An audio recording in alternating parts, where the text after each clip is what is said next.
Good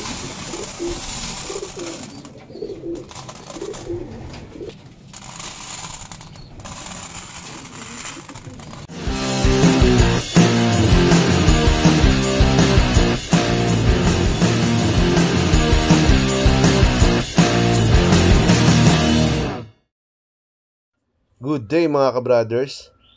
Tayo po ngayon ang magpapatuka sa ating mga breeder at ating mga warrior.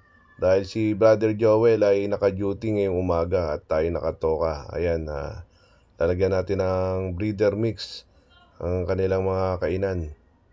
Ayan, isa-isa nating lagyan ng kanilang mga kulungan. Ayan mga ka-brothers.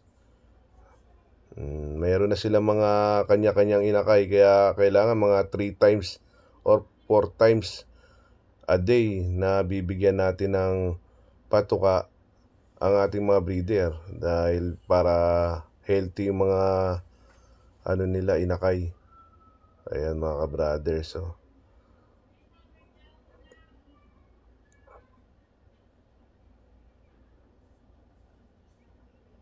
ito naman, magpapatuka tayo ng ating mga pliers.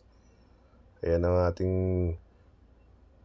mix natin ng plier mix. Ayan.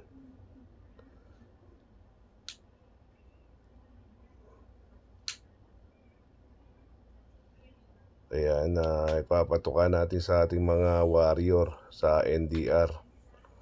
Ayan, bibigyan na natin sa kanila. Ayan,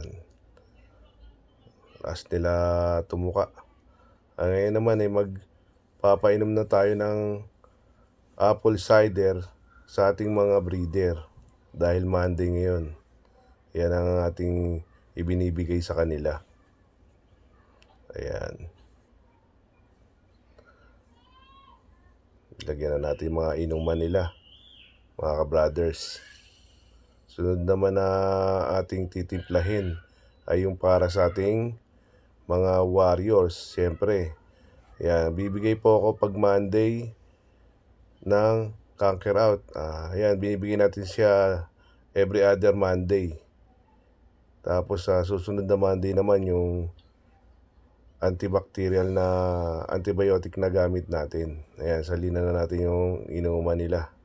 Tapos ibibigay na natin sa kanila yung ating tinimplang Conquer Out, o para sa cancer to mga ka-brothers. Ayan, bali 5 ml sa 1 litrong tubig ang timpla ng Conquer Out. Ayan, binigay na natin yung Conquer Out sa kanila.